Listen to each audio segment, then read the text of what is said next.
Fala, galera da Budô TV, Arnold aqui, mais uma vez trazendo mais um convidado e hoje com vocês, até que enfim eu consegui, Sensei Felipe Martins aqui com a gente, falando um pouco da carreira dele como karateca, né, e da organização que ele representa hoje aqui no Brasil, que é a KWF. Sensei, muitíssimo obrigado por ter aceitado o nosso convite para falar aqui com a gente.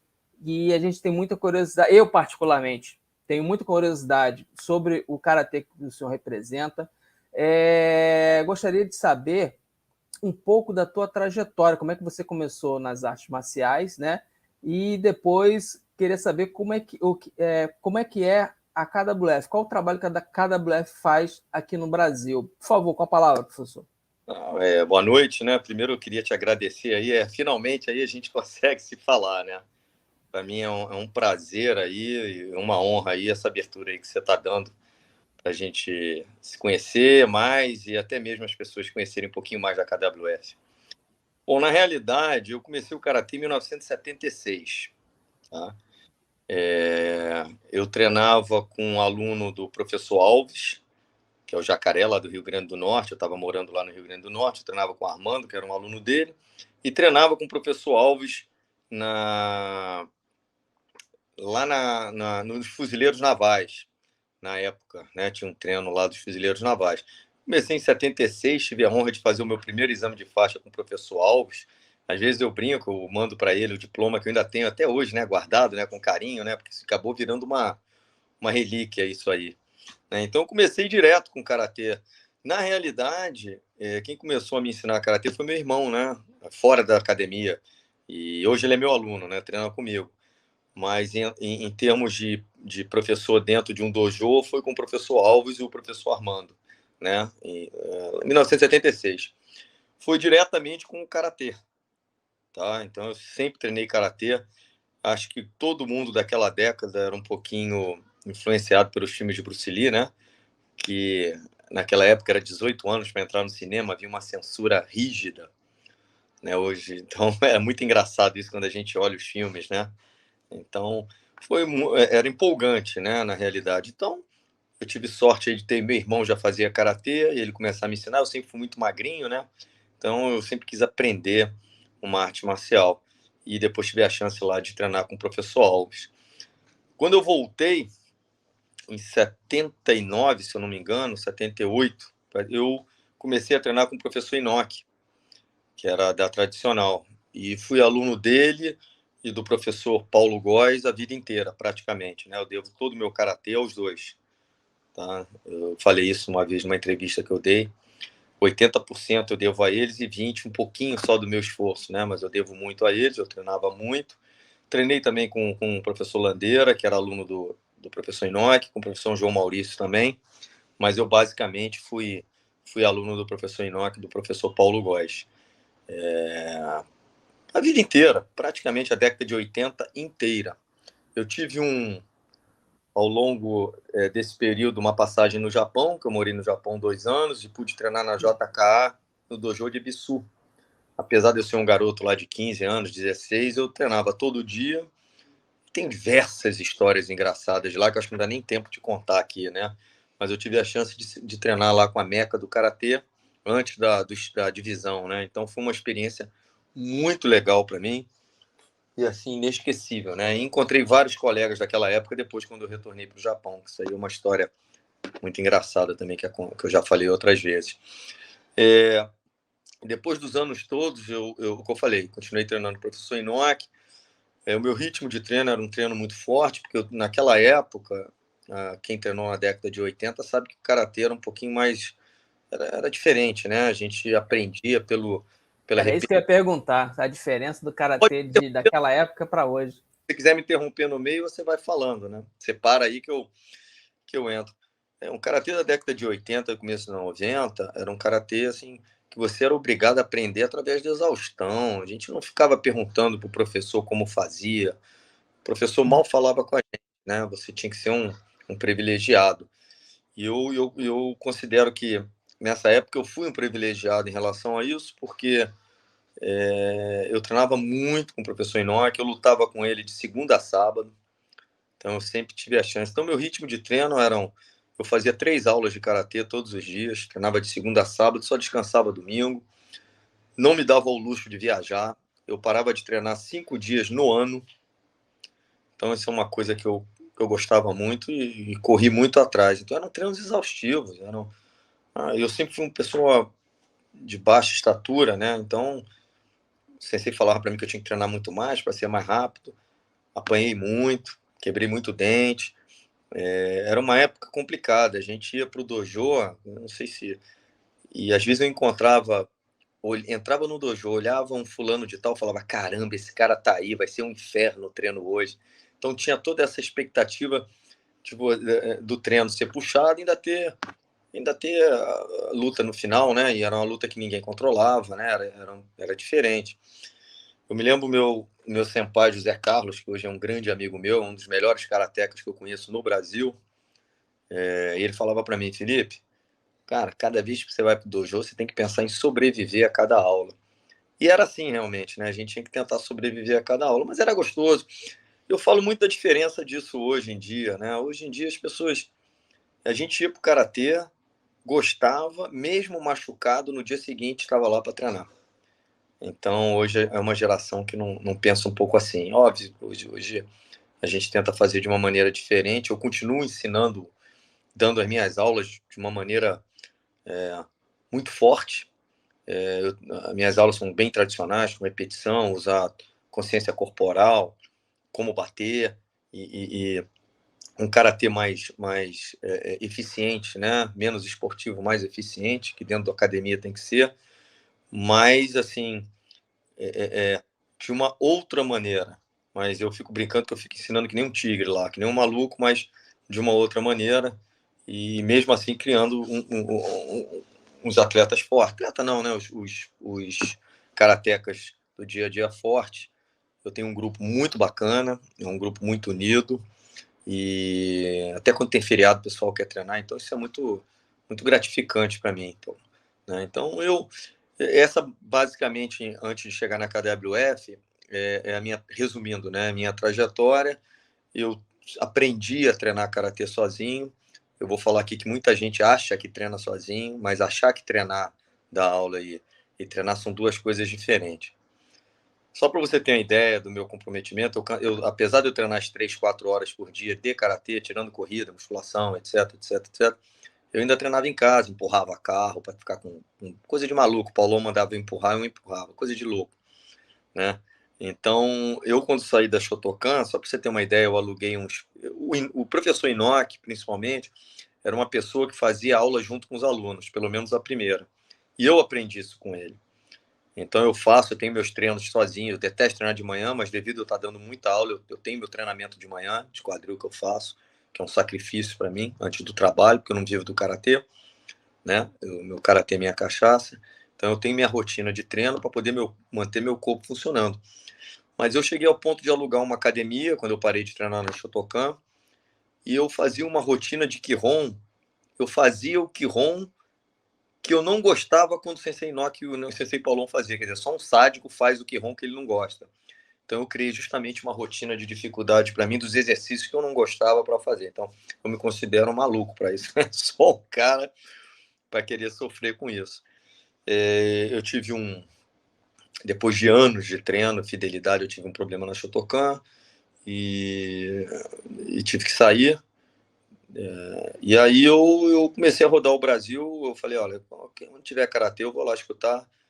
Eu sou um cara que acho que até o faixa branca pode te passar uma coisa boa, então eu falo para meus alunos que eu sou fã de todos, faixa branca, sem faixa, porque sempre tem alguma coisa boa em cada um deles. Então, e um dia desse eu falei assim, que eu resolvi ir pro Japão. Falei, não tem que fazer, eu vou pro Japão, vou passar 13 dias lá, chamei um aluno meu, que é amigo meu, fizemos um roteiro de treinar, a primeira vez que eu fui até com o grupo do Scott Langley, que é meu amigaço, né, virou meu irmão, lá da HDKI, lá da Irlanda. Eu tive inclusive lá dando um curso, né, em dezembro. Estava na Irlanda e na Inglaterra dando um curso para a escola dele. Muito legal. Enfim, e aí escrevemos uma carta para a KWF, com a intenção de treinar. Naquela época eles queriam saber quem você era, me receberam lá muito bem. E eu descobri lá dentro da KWF com o professor Yahara um karatê que eu não via mais. Era um karatê da década de 80. E fiquei empolgadíssimo, né? Adorei o treino. Tive uma oportunidade muito boa de fazer um treino de Kensho-sei lá, que eu achei que eu fosse morrer, que é uma história também muito engraçada, né?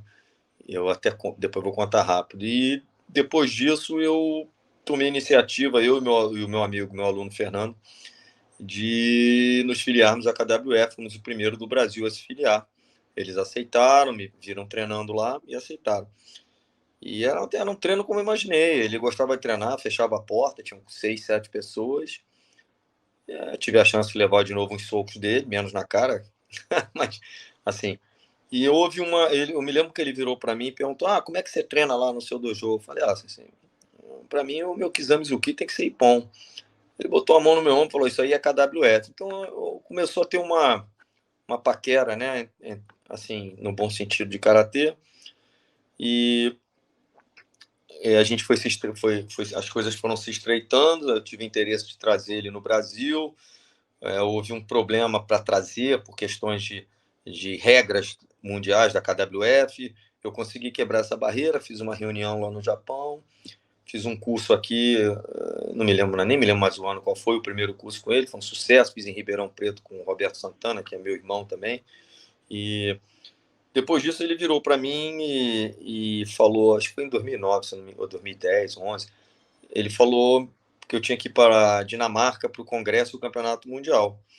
E aí eu fui para lá e eu fiz exame lá com ele, na época para sexto grau, que ele pediu para eu fazer. Eu participei do campeonato também porque ele me deu uma chave de galão, me obrigou a participar, porque é política para ele, o Brasil seria interessante. E ali ele me ofereceu a representação do Brasil. Mas nisso eu já estava com os laços bem estreitados com ele, falando no celular, coisa que eu nunca imaginei. Ele esteve na minha casa, jantou comigo. Naquela época, a gente nunca imaginei que eu fosse ter esse contato. Hoje, praticamente, eu falo com ele todos os dias. E aí começou o meu trabalho da KWF. Eu falei para ele que não vivia de karatê. Ele falou: não faz mal, já vi o karatê, queria que você ficasse. E aí eu montei com meus alunos, né? Primeiramente a KWF, e a coisa foi se expandindo um pouquinho. Uma coisa interessante, se precisar interromper, tá? Você fala aí, tá? Porque fica à vontade, Sensei, fica à vontade. é curto para gente, né? Então eu tenho que dar uma pincelada rápida. Você falou em 40 minutos. Por exemplo, eu comecei a difundir a KWF dentro do Brasil, mas interessante, todas as federações e associações são muito políticas. E o que eu fiz? Eu resolvi fazer um negócio totalmente diferente, sério. Obviamente, um pouco sempre tem, mas o mínimo possível. E nunca quis crescer muito. Hoje está até grande demais porque o que eu queria. Mas a KWF foi crescendo, não foi através de campeonato, que as outras federações fazem, nada disso. Eu só fiz até hoje um campeonato que eu fui praticamente obrigado, porque já cresceu muito. Mas a KWF cresceu comigo, viajando o Brasil, dando curso, mostrando como era o karatê que eu queria fazer. E foi crescendo, crescendo, crescendo. Hoje, cada vez cresce mais. Não está maior, porque eu que freio. E hoje é uma das maiores que tem aí no mundo. A gente está sempre no ranking em cima lá do Japão. Eu consegui encontrar pessoas ótimas, pessoas que uma sacaneada pelas outras federações, associações, e viram em mim um trabalho sério. Eles têm direto contato comigo, quer dizer, eu faço questão que tenham contato comigo. Às vezes eu escuto: nunca tive contato com um líder de uma associação, de uma federação. Não, mas comigo é comigo direto, eu que faço tudo. Eu não me considero obviamente perfeito, erro muito, mas eu procuro fazer uma coisa que as outras não fazem. Costumo delegar poder para as pessoas, para elas poderem crescer. Os meus filiados podem até escutar isso, que todos consigam viver e fazer o dojo crescer sem controlar da maneira que os outros controlam, sem focar em dinheiro. Eu acho que o dinheiro é uma consequência de um bom trabalho. O karatê hoje está muito complicado, né? E aí a KWF, ela cresceu assim, né? Então as pessoas foram acreditando no karatê, o karatê esportivo está muito forte, é muito bacana, mas é um karatê muito esportivo, né? Eu penso um pouquinho diferente, né? Eu continuo treinando todos os dias, eu ainda treino todos os dias, e ela foi por esse lado, né? Eu vejo hoje aí pessoal também, o que tem de gente graduada, de Dan, a importância que as pessoas É o que eu estou falando, na minha época, na década de 80, você era um faixa marrom de 4 anos, você não queria passar para preta. Você tinha receio de passar para preta devido à responsabilidade. Hoje todo mundo quer a preta, quer o primeiro dan, segundo. Algumas pessoas querem fazer exame de dan sem condições de fazer, sem condições técnicas de fazer. Eu fiz esse ano, aqui na KWF, uma coisa que eu acho meio inédita. O que é um exame? Você pode me responder, o que é um exame de faixa? Não é um teste? Se você fosse fazer um concurso público, estudasse durante 2 anos, tivesse uma dor de barriga ou errasse no teste, você ia passar? Você passa na escola, se você fizer uma prova errada, por mais que você estude. Então, por que você passa as pessoas no exame se eles errarem? Por causa de dinheiro, por causa de preocupação de perder aluno. Eu tive na Irlanda agora em dezembro, né? Fiz exame para 300 crianças. Ninguém me contou, eu estive lá, da associação desse amigo meu, do Scott. E as crianças são reprovadas. E os pais entendem que elas erraram no exame e foram reprovadas. Aqui, se você reprovar uma criança, você é capaz de perder ela e o pai não entender. Então a gente tem que mudar um pouquinho isso. O adulto também sente a mesma coisa. Chega a ser vergonhoso um adulto ser reprovado e ficar chateado. Você pode ficar chateado consigo mesmo.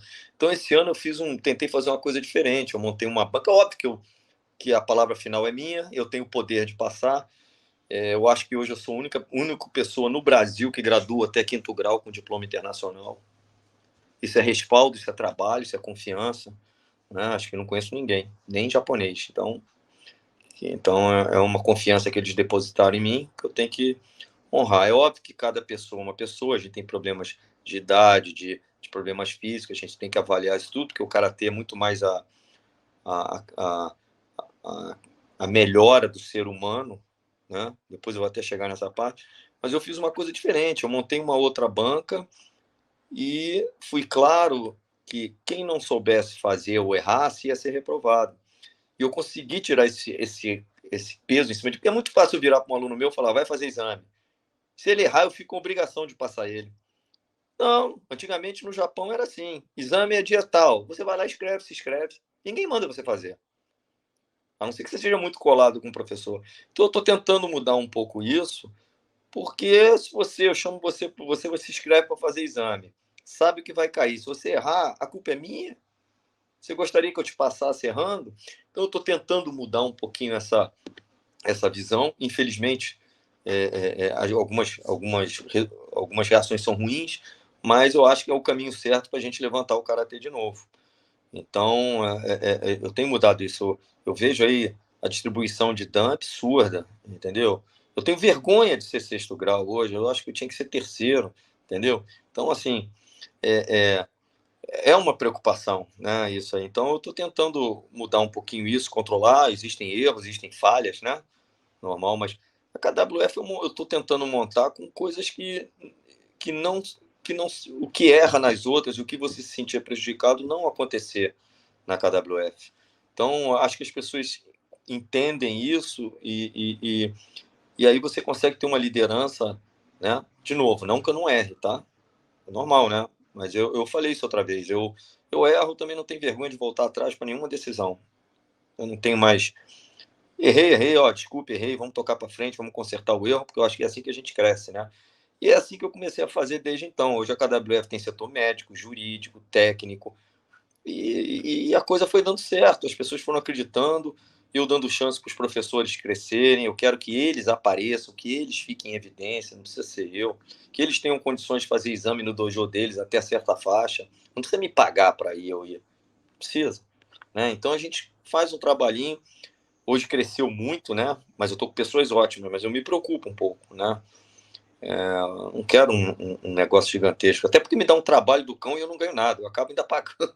Então, é complicado. Então, o que eu fiquei muito animado com a KWF, primeiro que o professor Yahara é uma lenda viva do karatê. Eu acho que foi um dos maiores lutadores de karatê que eu vi. Dentre dois, tem vários, mas dois é uma pessoa, e comigo é uma pessoa fantástica. Eu não tenho zero a reclamar dele.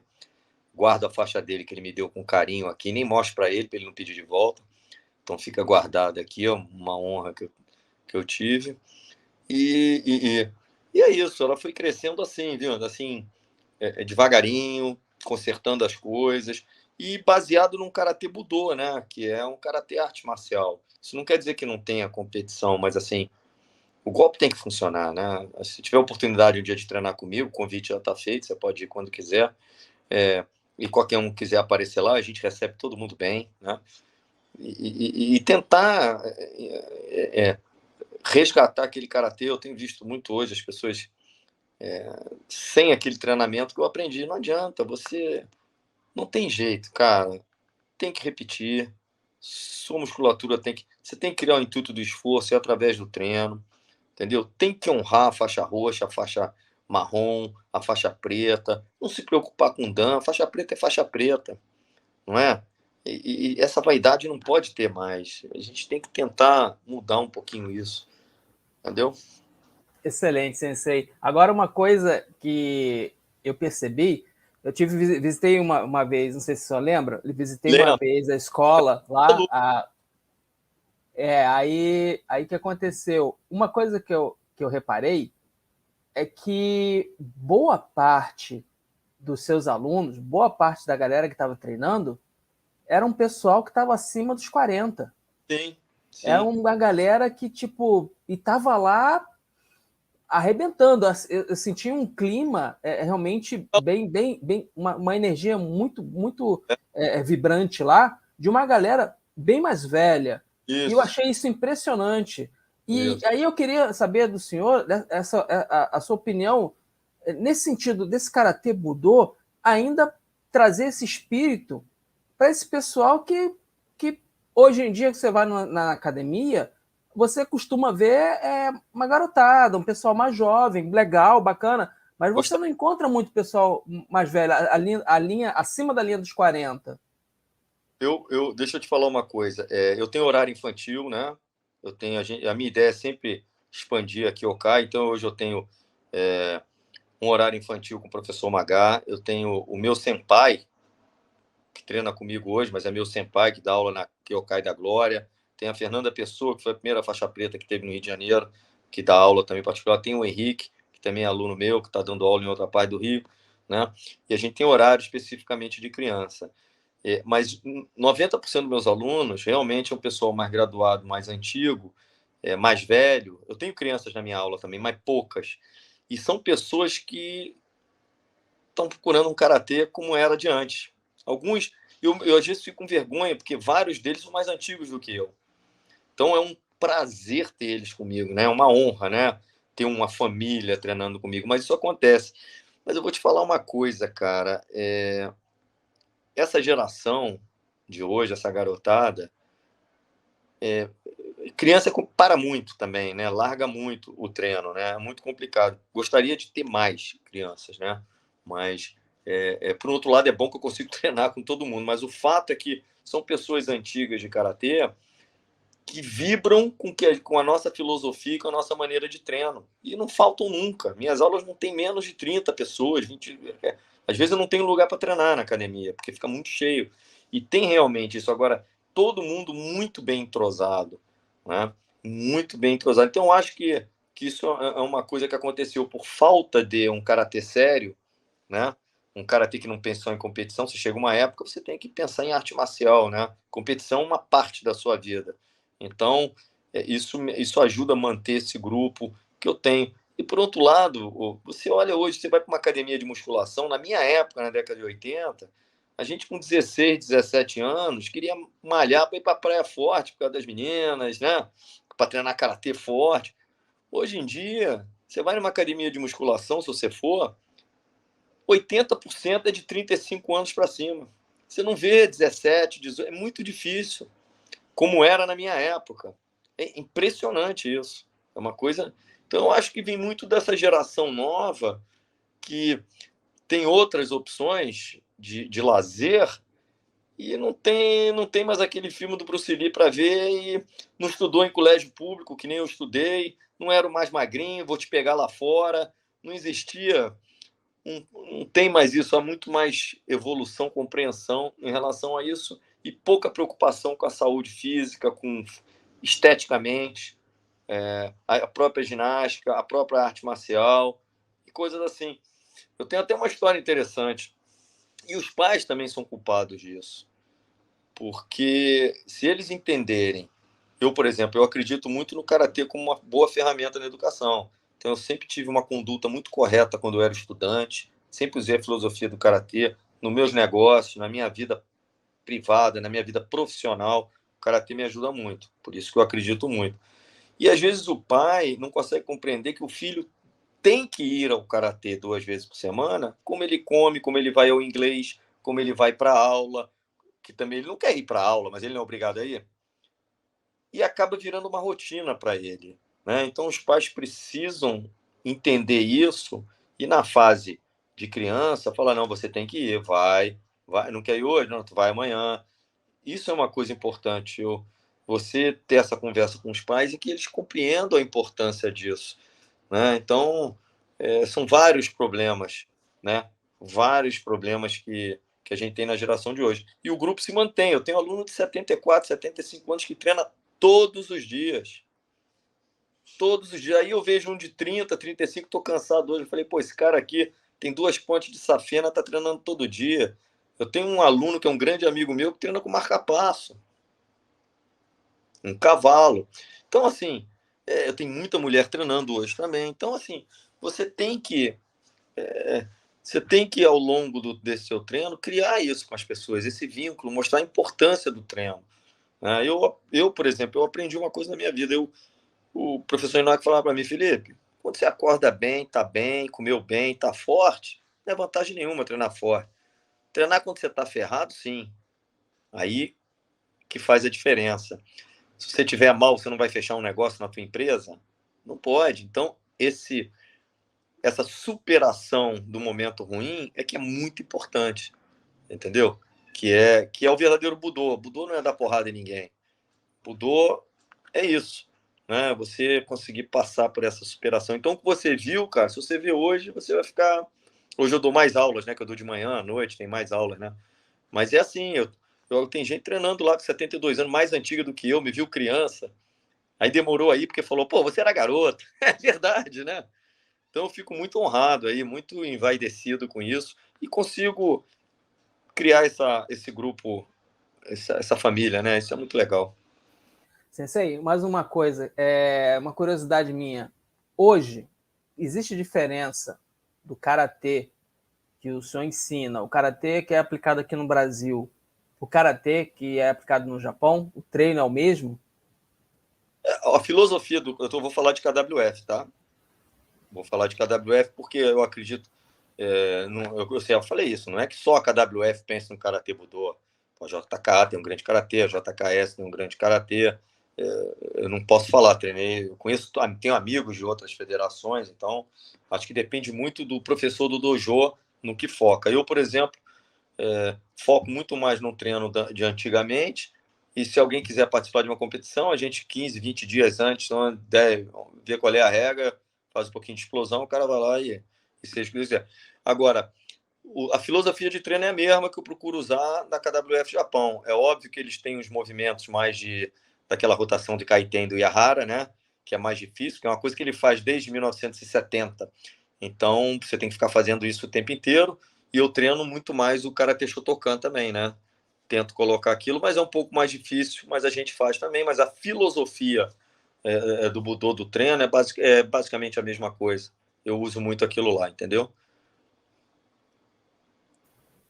Ah, beleza, beleza. E agora conta um pouquinho pra gente como é que foi, rapidinho, a gente tem alguns minutos, como é que foi a experiência no Japão? As Ela, diferentes etapas que o senhor passou lá, como é tá, que foi lá essa experiência para o senhor? Porque o sonho de todo karateca é ir para o Japão, eu vou em né? outubro de novo. Se alguém quiser ir comigo, me liga. Beleza. Conta um pouquinho pra gente essa experiência de viver lá, Ó, de treinar lá. a experiência de viver lá na década de 80 foi ótimo, porque o Brasil era todo fechado, a gente não tinha internet, então tudo que você via era diferente. Hoje a novidade é menor. E naquela época a meca do karatê estava toda numa academia só, que era o dojo de Ebisu da JKA. Então era Sai, Osaka, Yahara, Tanaka, e aí vai todo aquele grupo que todo mundo conhece aí das antigas, né? Então foi uma experiência para mim. Eu treinava todos os dias, inclusive sábado. Adorava aquilo lá. Me machuquei várias vezes, mas estava lá, firme e forte. Desde novo eu já sabia que eu tinha que ir lá. A volta do Japão, quando eu voltei lá de novo, eu não sei que ano foi, mas enfim, a segunda vez, é porque eu estava indo de 2 em 2 anos, então eu já acho que eu já fui 3 ou 4 vezes. Eu ia só para treinar, não é para fazer turismo, porque eu já conhecia tudo, já me sentia em casa. Toda vez que eu vou lá, apesar de algumas mudanças, não precisar mais abrir mapa de papel, porque eu ainda abro mapa de papel, uma vergonha, né?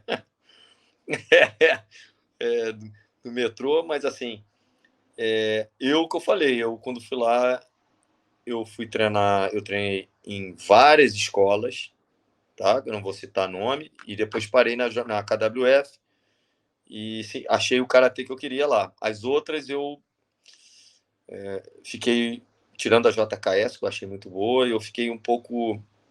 Não era o que eu tinha visto antes. Assim, não era o que eu tinha visto antes, bons, excelentes professores, atletas, mas não era o que eu tinha visto antes.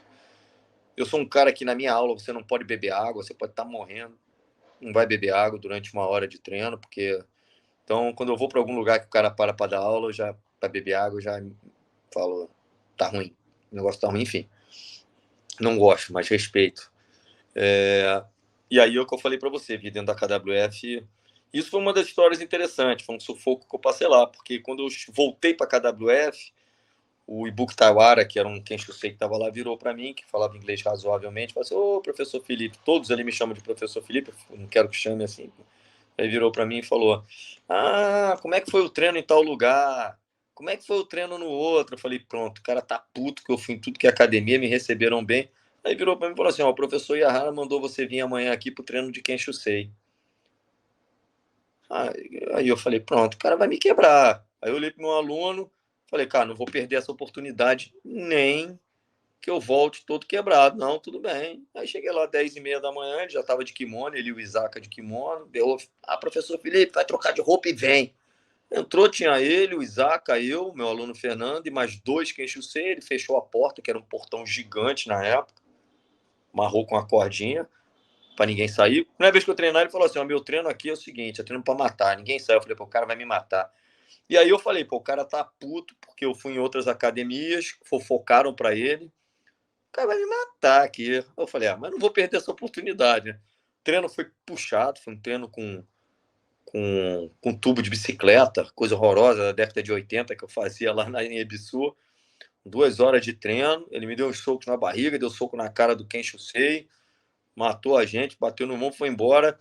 E depois eu descobri por que ele convidou a gente. Ele foi uma honra, ninguém nunca fez. Ele virou para mim e falou assim, ó, o garoto, o e-book, olha, nenhum gaidin foi convidado para fazer o treino do Ken Shusei, assim, tipo assim, não vai amarelar.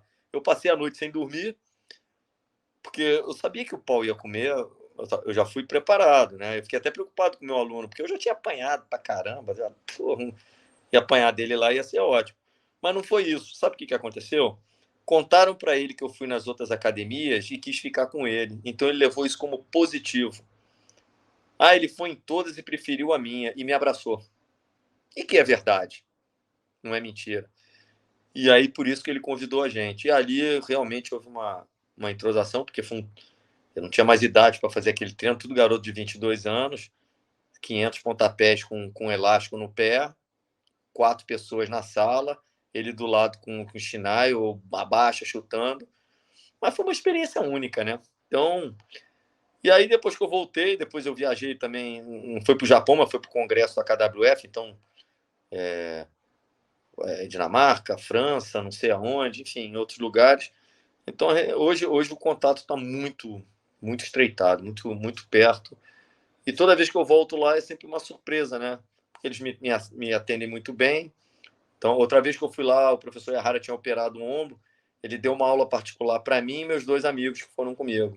Particular, então, assim, do cacete, né? Então, porra, o problema dessas federações é que eles convidam um professor e não te dão a chance de conhecer ele. Eu não, eu deixo todo mundo bater foto, falar com ele, eu quero que todo mundo tenha a chance Então, isso já é um diferencial, sabe? O primeiro curso que eu fiz com ele, eu hoje tenho um know-how de seminário muito bom. Não gosto de fazer campeonato, mas seminário eu sei fazer bem. E no primeiro, eu sabia a necessidade que todo mundo ia querer bater uma foto com ele, então eu virei para ele e falei assim, ele esteve na minha casa, assinou vários mini posts que eu fiz, que eu dei de presente para as pessoas, com a assinatura dele, e providenciei 2 fotógrafos e falei para ele, ó, você vai bater foto com todo mundo. E ele bateu foto com todo mundo e eu deixei todo mundo falar com ele e eu liberei as fotos dentro do meu site de graça, sem custo nenhum para as pessoas pegarem. Então, uma lembrança importante, coisa que ninguém nunca fez. Então, isso faz muita diferença. Pô, eu sei a importância, a dificuldade de trazer uma pessoa dessa é muito grande. Outra coisa que aconteceu foi quando eu trouxe ele a primeira vez, eu recebi ligação de um graúdo de karatê aqui do Brasil, me questionando por que você está trazendo hoje se você não pediu autorização de quem manda no karatê do Brasil. Eu não vou citar o nome da pessoa, que é uma vergonha, mas eu falei para ele, estou trazendo com meu dinheiro, o problema é meu, e ouço, me desculpe, mas vou trazer. Quer dizer, é uma vergonha. O cara queria era ganhar dinheiro com isso, sabe? Então, é tudo errado, cara. Hoje eu não dependo de ninguém, eu tenho autorização para graduar, eu dou minha aula direitinho, gosto, treino junto, tenho um grupo bom. E é isso que eu quero, sabe? É ir treinar. A simplicidade, aprender com os... Adoro aprender, não tenho medo de errar. Não sou bom nem ruim, gosto de treinar, é diferente. Entendeu? Eu gosto de treinar. Então, basicamente isso, correndo aí, né? Outra história lá, numa dessas vezes que eu tive no Japão, que eu encontrei o cara que me surrava em Ebisu na época. Você vê, 30 anos depois, 20, encontro o cara na mesma federação de Ehara. E ele, eu te batia mesmo. Então, isso é um barato, eu até botei isso no meu livro. Assim, ele me encontrava todo dia em Ebisu, ele me dava uma surra. Aí encontrei ele depois. Ele esteve até no Brasil aqui quando o Ehara veio. Eu quase larguei ele numa favela para ver se ele era bom mesmo. Aí é separo duro. Mas tem histórias assim muito loucas, né, cara? Minha vida sempre me levou pro karatê. Entendeu? Pô, legal, Sensei. Bacana, bacana. Agora, Sensei, a pergunta que eu não quero calar, como é que o pessoal faz para encontrar o trabalho que o senhor está fazendo na KWF? Como é que a galera quer conhecer? Como é que faz isso na internet para te achar? Na internet, se você botar KWF Brasil, Kyokai, KYOKAI, vai chegar minha homepage que está sendo refeita. Tem no Facebook, Instagram, KWF Brasil. Vai ser bem recebido em qualquer lugar do Brasil. Se não for, pode me ligar diretamente que eu resolvo o problema. É um prazer receber qualquer um dentro da minha academia, vai ser super bem recebido e eu adoro fazer amizade, tá? Então, é só digitar no Google que vai aparecer, entrar na página da Kyokai, kyokai.com.br, que está sendo refeita, mas tem meu telefone, vão ter os dojos filiados e vai ser um prazer. É muito fácil. Hoje tá mais fácil que antes, né? Hoje está bem mais fácil. A gente também vai facilitar, vai botar aqui na descrição do vídeo e está aqui passando no vídeo também para a galera poder encontrar com mais facilidade. Sensei, muitíssimo obrigado pelo seu tempo, pela disposição de estar falando com a gente essa hora da noite aqui. Entendeu? Ter tirado um pouquinho do seu horário. Não, tá. Falar de karatê, a gente vai falar 2 horas aqui, cara. Pois é, verdade, verdade. Abre aí, bota aí um dia aí de 1h30, que tem muita história aí adoidado. Beleza, Sensei. Muito obrigado mais uma vez. Fazer uma visita no local. Pode deixar, pode deixar. Vou sofrer um pouquinho lá. Um abraço, gente. Obrigado pela oportunidade, hein? Valeu, tchau, tchau.